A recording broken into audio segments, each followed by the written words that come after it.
We've all been there, guys, at least those of us who are compulsive gear hoarders. You've got to get all of that cool stuff that you've got in your car to the location where you're shooting. Now, you could put that in a series of bags and hang it off of you from every limb until you cut off all circulation, or you could get a bunch of large cases and drag it behind you in several trips, or you could get a production cart. And that's exactly what I did about 5 years ago when I bought a RocknRoller R8. The great thing about the RocknRoller carts is that they fold up really small and you can fit them into really tight spaces. Before that, I had a Costco cart, which I bought from Costco. Isn't that ironic? And the thing was really big and I would have to choose some time between a lighting case and the cart, and that didn't work out so well, but I've never had that problem with the RocknRoller cart. Over 5 years, I've used that cart to move gear all kinds of times, all kinds of places.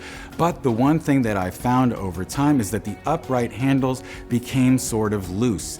That probably is because of their design. There are only 2 small tabs keeping that upright handle in place. And so last week I decided to upgrade to the R12 Stealth Cart, which has even bigger wheels and no yellow markings. I would also suggest that you buy the accessory top shelf.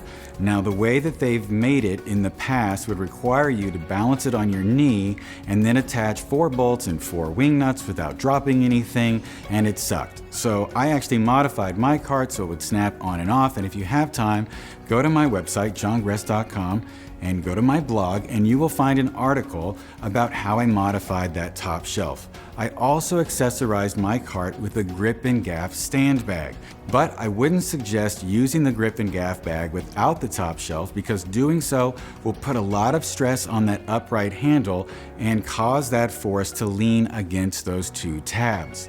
When it came to assembling the R12 cart, there were a couple of things in the instructions that were lacking. The cart will come with 2 plastic caps over the end of each axle.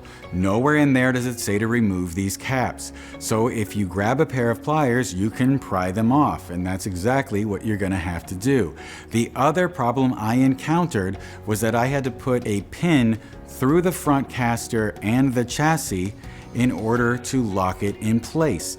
They just tell you that it slides in there. One of mine was a little bit stiff and I had to use a rubber mallet to bang the pin through, but it was perfectly fine afterwards. Now, as an alternative to the RocknRoller cart, you could buy a Magliner cart. It's going to cost you a lot more money though, and it's gonna take up a lot of room in the back of your car. One of the great things about the RocknRoller carts is that they fold up very small and then expand to be very large. So just keep that in mind. Thank you guys so much for watching. If you're watching this on YouTube, you can follow me on Instagram. My name is John Gress Media. And if you're watching this on IGTV, please check out my YouTube channel. Just search for John Gress. Thanks again and have a great day. And if you've got to move your gear, get one of those carts.